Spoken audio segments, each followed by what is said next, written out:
Hello everyone. I welcome you all to this session. In this session, we are going to talk about what happened to 40 satellites of Starlink. Starlink ने हाल में ही अपने 40 satellites को destroy होते हुए देखा है।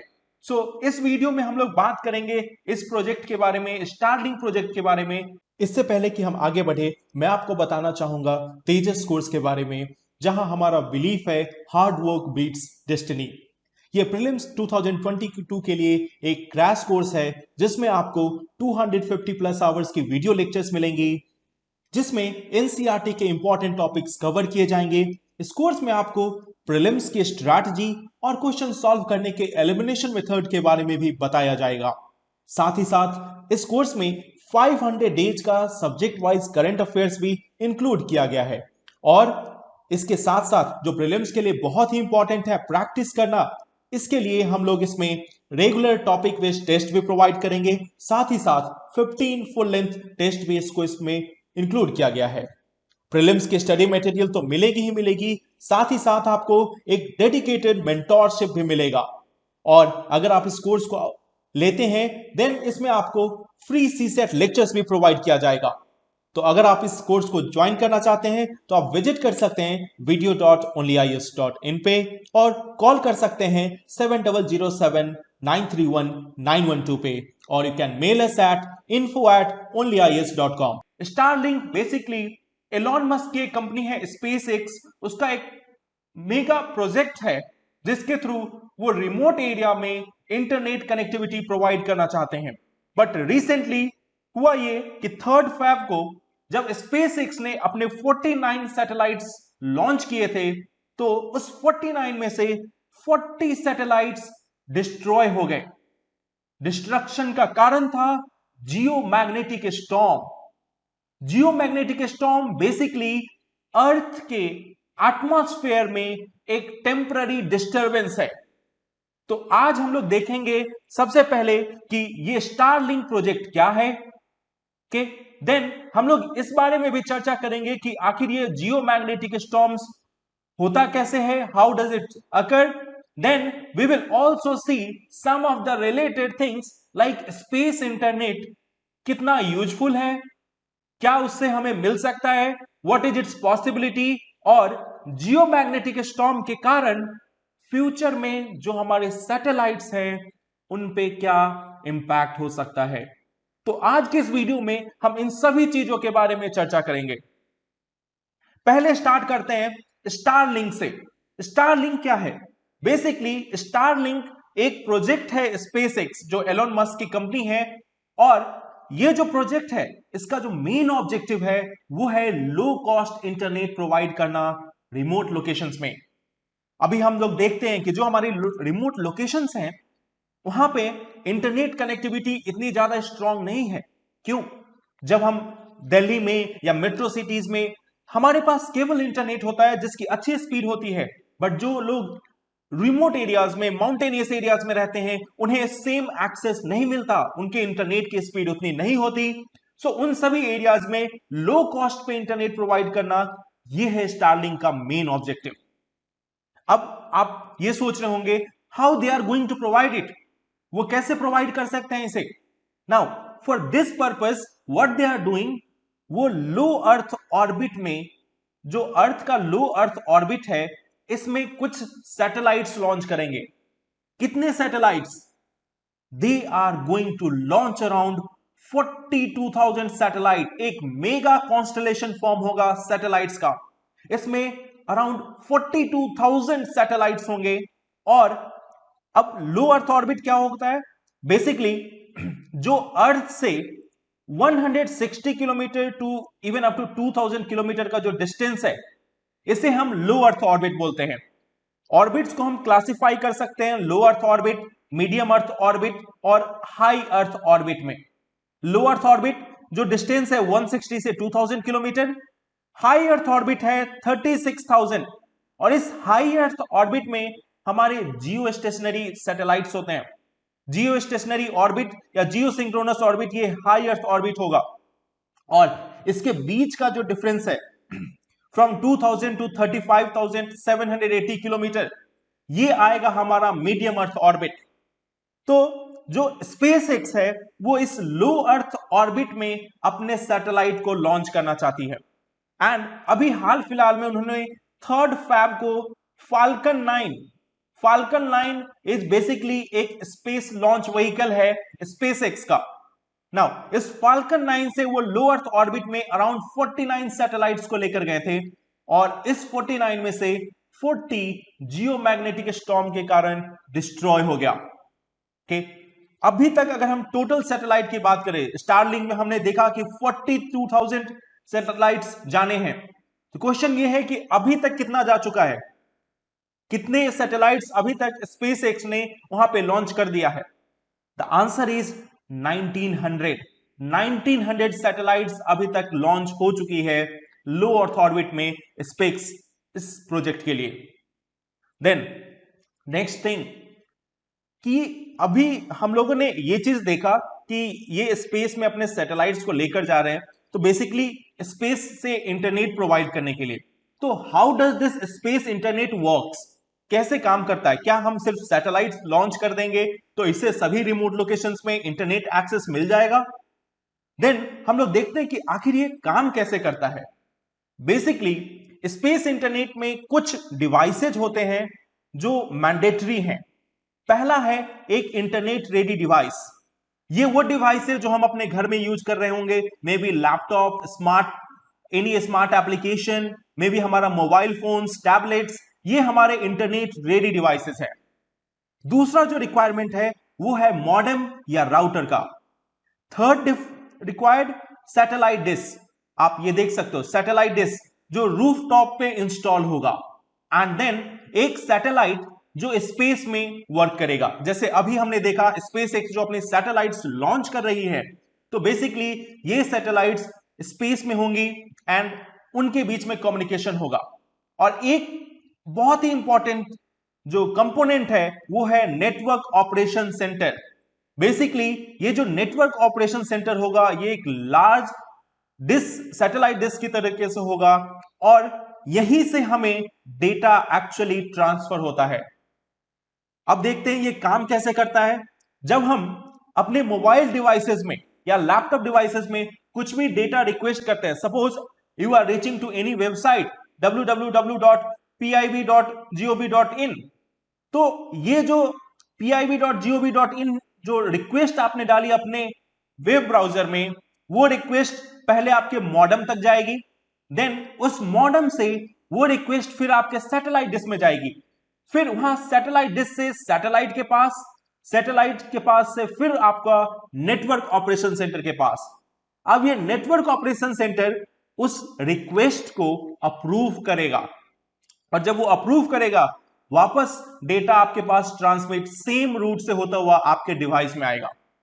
Now ये जो डिस्टेंस है अराउंड 22,000 माइल्स होता है स्पेस में, और बैक वापस जाना फिर आना, एक बार जाना फिर वापस आना, और ये सब कुछ फ्रैक्शन ऑफ सेकेंड्स में कंप्लीट होता है। ये सब कुछ फ्रैक्शंस ऑफ सेकेंड में कंप्लीट हो जाता है। ओके, नाउ इस तरीके से स्पेस, अब अगर स्पेस एक्स की हम बात करें जो उन्होंने स्टारलिंक प्रोजेक्ट लॉन्च किया है, तो बेसिक एम उनका यह है कि एक बार जब हम मेगा कॉन्स्टलेशन बना लेंगे, देन किसी भी रिमोट एरिया में बस एक सैटेलाइट डिश की जरूरत होगी और लोग अपने यहां इंटरनेट यूज कर सकते हैं। ओके, तो अब आप ये सोच रहे होंगे कि क्या ये फ्री होगा?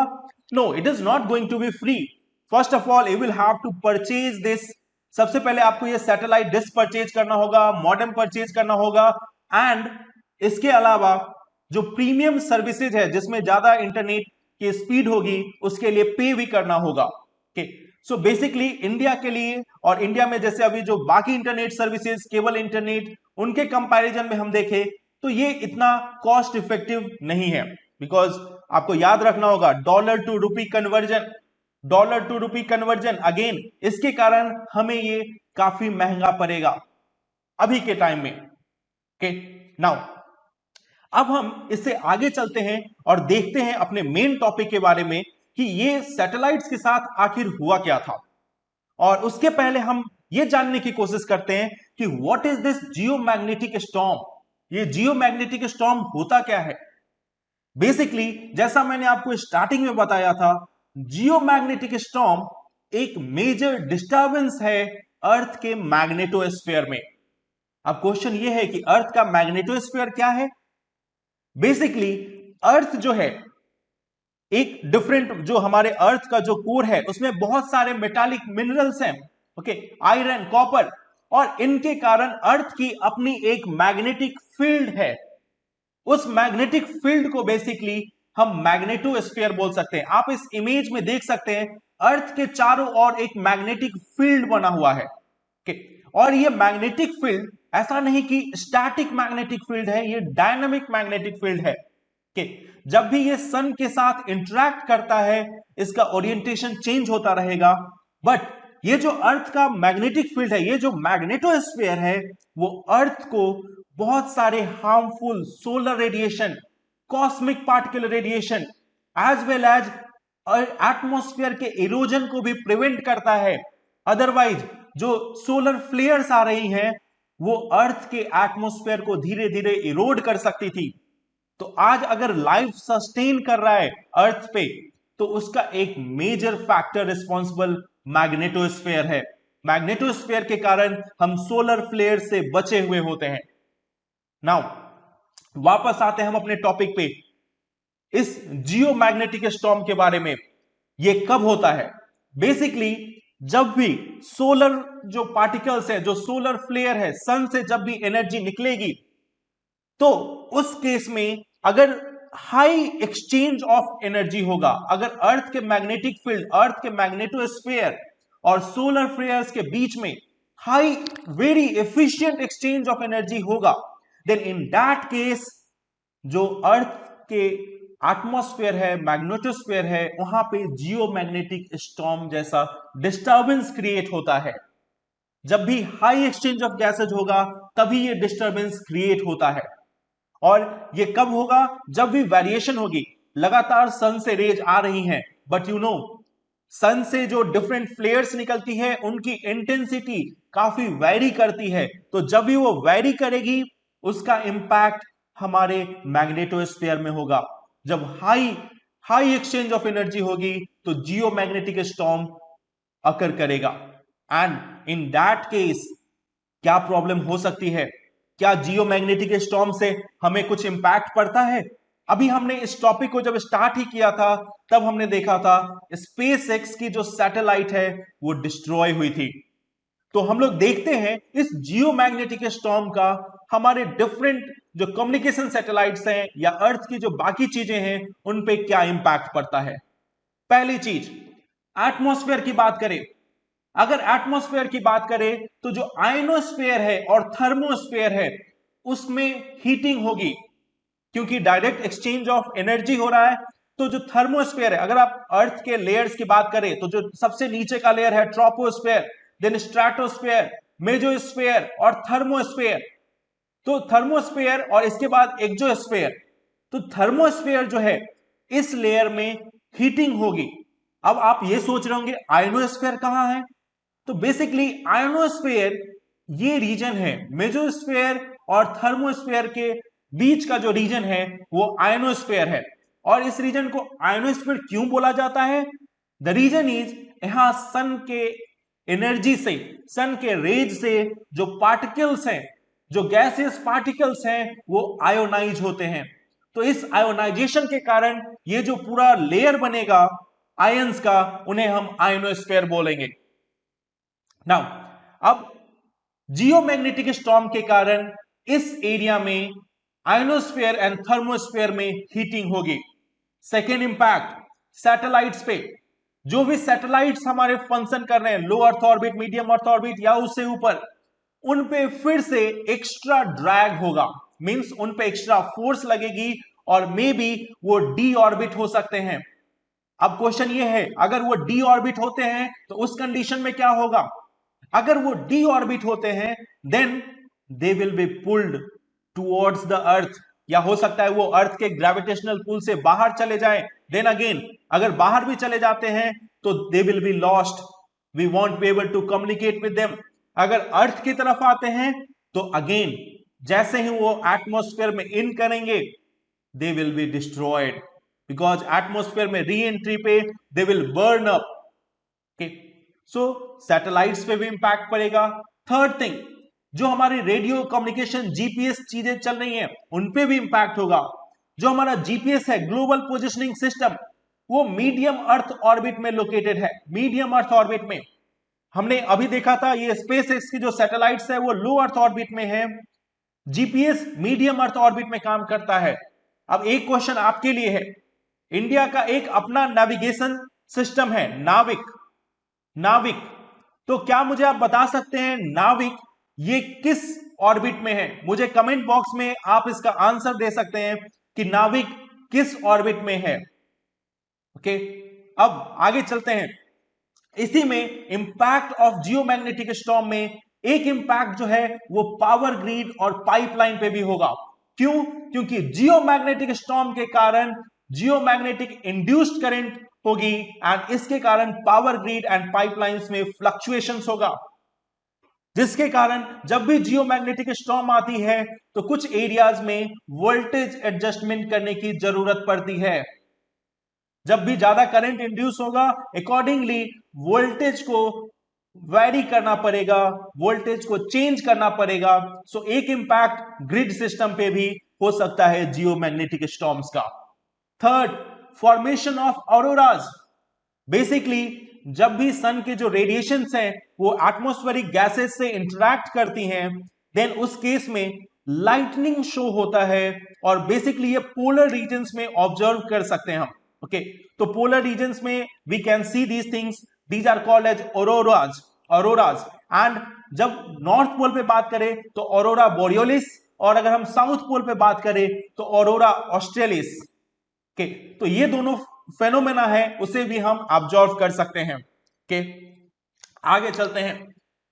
अब देखते हैं जो ये सैटेलाइट्स थी उनके साथ क्या हुआ।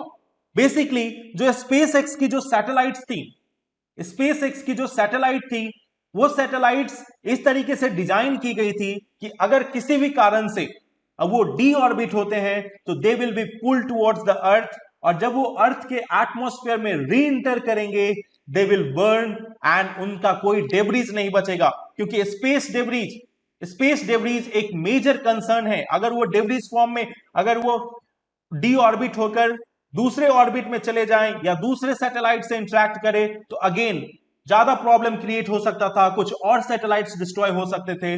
बट ये जो सैटेलाइट्स है वो स्पेस एक्स के अकॉर्डिंग जो हमारा एटमॉस्फेयर है अर्थ का उसके तरफ री इंटर होते हैं and they burn completely in the atmosphere itself. So किसी और सैटेलाइट के साथ कॉलिजन नहीं हुआ और बाकी पे इंपैक्ट नहीं पड़ा। ओके, तो आज के डिस्कशन में इतना ही। हम आगे डिस्कस करेंगे और इंपॉर्टेंट टॉपिक्स पे। Thank you very much for discussion.